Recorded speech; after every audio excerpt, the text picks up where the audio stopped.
Welcome to Wisconsin in Focus. I'm JD Davidson.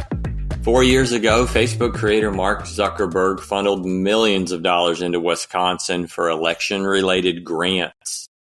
A recently passed constitutional amendment stopped that from happening again, but it doesn't stop other government agencies from accepting grants or money from different groups to hire officials or support different projects, and some state lawmakers are not happy. Joining us today is Ben Yount, Wisconsin contributor for the Center Square. Ben, what's happened that raised such a concern for some representatives? This is one of the reasons why you really do want experienced, longtime journalists who dig deep. The Milwaukee Journal-Sentinel should get all the credit in the world for breaking the story that Wisconsin's Attorney General used a grant from the State Energy and Environmental Impact Center to hire a special prosecutor. Now, the idea of using grant money to hire prosecutors or police officers or victim witness coordinators, that's not new. And in many ways, that's what grant money is for when you're talking about grant money from the federal government, grant money from the states. I mean, the state of Wisconsin spends millions upon millions upon millions of dollars every year to help local law enforcement, whether it's buy vests for police dogs or get new radios or do whatever. But what the Journal-Sentinel uncovered is that this State Energy and Environmental Impact Center group is run by Michael Bloomberg. It's funded with millions of dollars that he has, and their stated purpose is to defend, enforce, and promote strong laws and policies in the area of climate, environmental justice, environmental protection, and clean energy. And private companies, private nonprofits can advocate whatever they want. But when you take the grant money from this group and you use it to hire an environmental prosecutor in the Wisconsin Department of Justice, there are legitimate questions about, well, what is this person doing? What cases are they taking? Who's calling the shots? And if this is so important, why hasn't the Attorney General made this a priority? Why are they taking this money sort of sight unseen?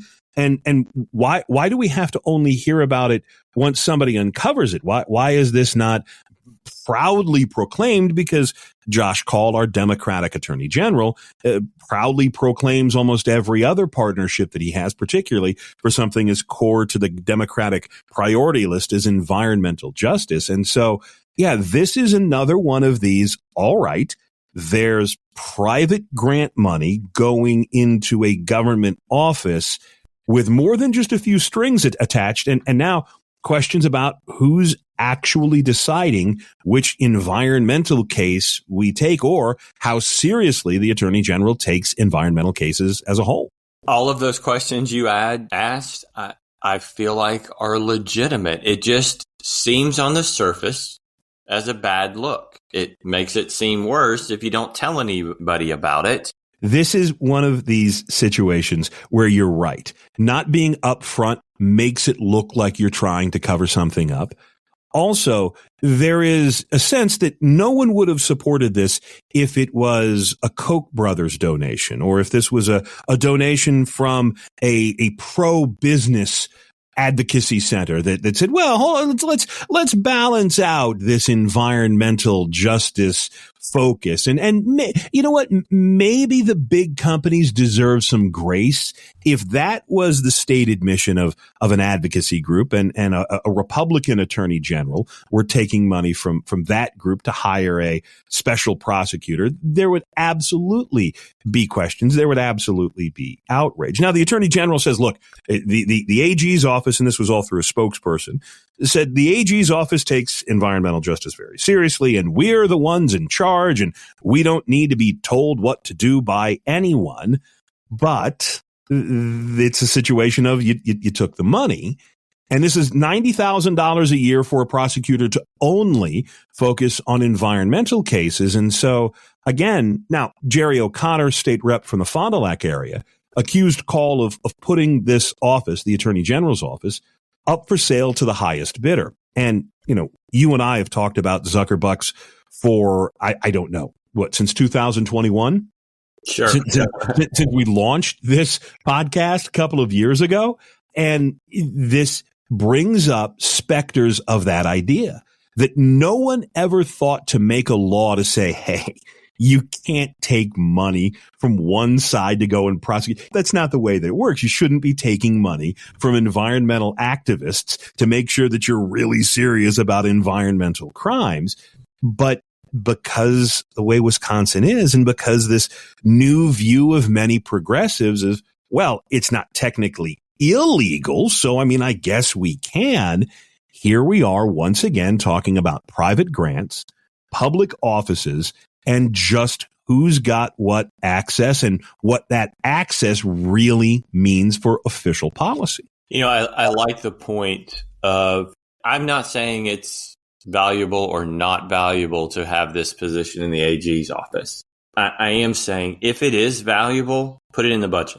This is part of the frustration of the way that the Democrats who control the executive branches, the governor, the attorney general, deal with the Republican legislature, is that as opposed to working with lawmakers, compromising, you see an awful lot of this stagecraft. You see an awful lot of demonstrations about how poor Wisconsin government is. And you're exactly right, that as opposed to making demands, or as opposed to taking this money silently and only tacitly admitting, yeah, we've been taking the money once you get caught with your hand in the cookie jar, you would think that Wisconsin's attorney general would come to the legislature and say, hey, look, here's what we want. We want an environmental prosecutor. What's it going to take to get the $90,000 to hire this person? Because $44 billion state budget.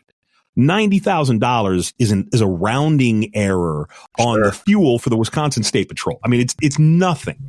But they don't go. They don't ask. They don't want to compromise because, again, Wisconsin lawmakers may say, all right, well, we'll give you an environmental prosecutor, but we want more on this. We want you to do this. We want you to invest in this office. And so we get this standoff.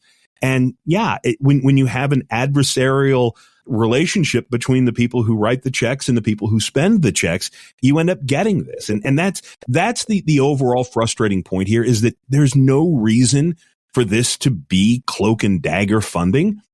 If the attorney general of the state of Wisconsin really feels that he needs to have a special environmental prosecutor, he can walk over to the Capitol, sit down, talk with legislative leaders, because again, many Republicans, they want clean water. They want clean air. Republicans have had an entire PFAS plan ready to go for 2 years, but we have this, divided government and this disjointed relationship. And so here we are. What an interesting story. A great story. Ben, thanks for joining us today. Listeners can keep up with this story and more at thecentersquare.com.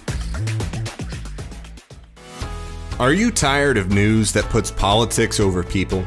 At the nonprofit Franklin News Foundation, we believe in putting people over politics by delivering nonpartisan news and audio content that serves you, the American taxpayer. With Franklin News Foundation, you can read fact-based, state-focused news for free at thecentersquare.com. You can listen to civil, balanced conversations between policy experts through our podcast network at americastalking.com. Or you can get in-depth news on K-12 education spending, curriculum, and school safety at chalkboardnews.com. It's all free through Franklin, where we put you, the American taxpayer, first in every story, episode, and conversation. And it's only possible through our supporters. Together, we can produce content that puts people over politics and brings Americans the news they deserve. Become a supporter today at franklinnews.org/donate. Once again, that's franklinnews.org/donate.